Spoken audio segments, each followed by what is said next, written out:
Hi అండి. నా పేరు doctor Leelakrishna, consultant gastro and laparoscopic surgeon at Kamineni hospital Vijayawada. ఇంతకుముందు ఐబిఎస్ గురించి ఒక వీడియో చేశాను. అందులో అసలు ఎందుకు వస్తుంది, లక్షణాలు ఏంటి, ట్రీట్మెంట్ ఏం తీసుకోవాలని చెప్పి దాని గురించి చెప్పాను అనమాట.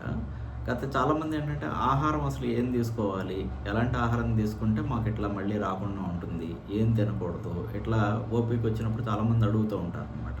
సో అందుకని పర్టికులర్గా డైట్ గురించే ఈ వీడియో చేద్దాం అనుకుంటున్నాను అనమాట. ఫస్ట్ ఏం తినొచ్చు అనే దాని గురించి చెప్తాను, తర్వాత తినకూడని ఆహార పదార్థాల గురించి చెప్తాను. ధాన్యాల్లోకి వచ్చేప్పటికి రైస్ అనేది తీసుకోవచ్చు, క్వినోవా అనేది తినొచ్చు, మూంగ్ దాలు, సూజీ ఇట్లాంటివన్నీ తీసుకోవచ్చు అనమాట. కూరగాయలు, కూరగాయల్లో ఏం తినాలి, ఏం తినకూడదు. కూరగాయలకు వచ్చేప్పుడంటే క్యారెట్ తినొచ్చు, బంగాళదుంప తినొచ్చు, టమాటా, ఆకుకూరలకు వచ్చేప్పటికి పాలకూర, తోటకూర, ఇలా ఫైబర్ రిచ్ ఉండే ఫుడ్స్ ఏవైనా తీసుకోవచ్చు అనమాట ఆకుకూరలకు వచ్చేప్పటికి. అట్లాగే నాన్ వెజ్కి వచ్చేప్పటికి పెద్ద రెస్ట్రిక్షన్స్ ఏం లేవండి. ఎగ్స్ అయి తినొచ్చు, చికెన్ తినొచ్చు, ఫిష్ తినొచ్చు.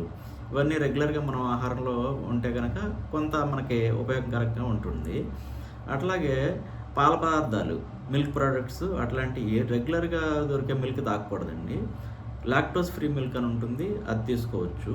బాదం పాలు అట్లాంటివి తీసుకోవచ్చు. నెక్స్ట్ వచ్చేప్పటికి ఫ్రూట్స్, ఎట్లాంటి ఫ్రూట్స్ తినాలి, ఇవి ఎక్కువగా అడుగుతూ ఉంటారు, ఏ ఫ్రూట్స్ తినొచ్చు అని చెప్పాను. బొప్పాయి అయి తినొచ్చు, ఆరెంజ్, కమలాలు, గ్రేప్స్ తీసుకోవచ్చు. రొటీన్గా దొరికే అరటిపళ్ళు అయి తినొచ్చు, కివి అట్లా ఈ ఫ్రూట్స్ తీసుకోవచ్చు. నెక్స్ట్ ఈ నట్స్ అవి ఉంటాయి కదా, నట్స్లో వాల్నట్స్ అనేది తినొచ్చు, pumpkin seeds, sunflower seeds, chia seeds ఇట్లాంటివి తీసుకోవచ్చు అనమాట. సో ఈ ఫుడ్స్ అనేది మన ఆహారంలో రెగ్యులర్గా ఇట్లాంటివి ఏమైనా తీసుకుంటే ఇబ్బంది ఏమి ఉండదు. అట్లా కాకుండా తినకూడని పదార్థాలు ఉంటాయి అన్నమాట. మాకు తినకూడదు అంటే ఇవి పర్టికులర్గా అందరికీ యూనిఫామ్గా ఏమి ఉండదండి. ఎవరికి ఏ ఆహార పదార్థం పడట్లేదో అది ముందే మనం నోటీస్ చేసుకొని ఫస్ట్ అవాయిడ్ చేసుకోవాలన్నమాట. పర్టికులర్గా పలానా ఆహారం తింటే నాకు పడట్లేదు, అలాంటివి మీ ఆహారంలో గమనించుకుంటే కనుక అవి తీసుకోవడం ఆపేయండి. అట్లా కాకుండా పర్టికులర్గా కొన్ని పదార్థాలు ఉంటాయి, అవి తినకూడదు అన్నట్టుగా అనమాట. ఇందాక చెప్పినట్టుగా ధాన్యాల్లోకి వచ్చేప్పటికి గోధుమలతో చేసిన వీట్ బ్రెడ్ అవి తీసుకోకూడదు. వీట్ బ్రెడ్ లాంటివి తీసుకుంటే మనకి ఇబ్బంది వచ్చే అవకాశం ఉంటుంది అనమాట. పాల పదార్థాల్లో రెగ్యులర్ మిల్క్ తాగకూడదు అనమాట. అట్లాగే ధాన్యాలకు వచ్చేప్పటికి వీట్ బ్రెడ్ అట్లాంటివి తీసుకోకూడదు. బార్లీ అనేది తాగకూడదు అనమాట. బార్లీకి సంబంధించినవి కూడా అవాయిడ్ చేయాలి. ఆకుకూరలకు వచ్చేప్పటికి స్ట్రిక్ట్గా క్యాబేజీ, కాలీఫ్లవర్ అవాయిడ్ చేయాలి. క్యాబేజీ, కాలీఫ్లవర్, బ్రాకోలీ, ఉల్లి, వెల్లుల్లి, పచ్చి బఠానీలు ఇవన్నీ ఖచ్చితంగా ఆహారంలో లేకుండా చూసుకోవాలండి. తినకూడని ఆహార పదార్థాలు. వెజిటబుల్స్కి వచ్చేప్పటికి, ఫ్రూట్స్లోకి వచ్చేప్పటికి యాపిల్స్ తినకూడదు. అట్లాగే మామిడి పళ్ళు తినకూడదు. మామిడి పళ్ళు తినకూడదంటే చాలా కష్టంగా అనిపిస్తుంది ఎవరికన్నా, కానీ కొన్నిసార్లు అవసరమైనప్పుడు తగ్గించి తింటే బెటర్ అనమాట. మామిడి పళ్ళ సీజన్లో అట్లాంటివి అనమాట. యాపిల్, మామిడి పండు, నెక్స్ట్ వచ్చేప్పటికి పియర్స్, ఇవి కొంచెం తీసుకోకుండా ఉంటే బెటర్ అనమాట. నట్స్లోకి వచ్చేప్పటికి జీడిపప్పు, పిస్తా పప్పు ఎలా కొంచెం ఖరీదే కాబట్టి రెగ్యులర్గా అందరూ తినరు. పీనట్స్ తినొచ్చు, వేరుశనగ గుళ్ళు అలాంటివి తీసుకోవచ్చు అనమాట. మిల్క్ ప్రోడక్ట్స్ అనేది ఏవి తీసుకోకూడదు అంటే రెగ్యులర్గా దొరికే మిల్క్ అనేది తాగకూడదు, సోయా మిల్క్ అనేది తీసుకోకూడదు.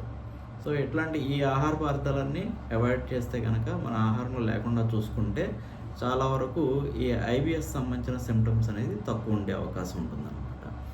సో ఎలా నివారించుకోవాలి, సో అంటే ఈ మందులు కాకుండా ముందే మనం జాగ్రత్త పడితే ఎట్లా ఉంటుంది అనేది రెగ్యులర్గా కొంచెం ఎక్సర్సైజ్, వాకింగ్ లాంటివి చేసుకుంటే బెటరు. తగినంత నిద్ర ఉండాలండి. అంటే 8 to 10 అవర్స్ అంటారు కదా, మరీ తక్కువ కాకుండా రెగ్యులర్గా నిద్ర ఉండేట్టుగా చూసుకోండి. ఎక్సర్సైజ్ చేసుకోండి.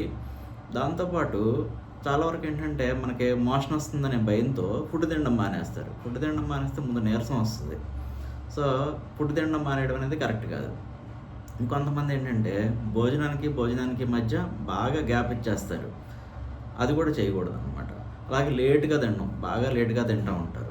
మెయిన్గా ఏంటంటే బాడీకి వాటర్ అనేది అవసరం, హైడ్రేషన్ అనేది బాగా ఉండేది చూసుకోండి.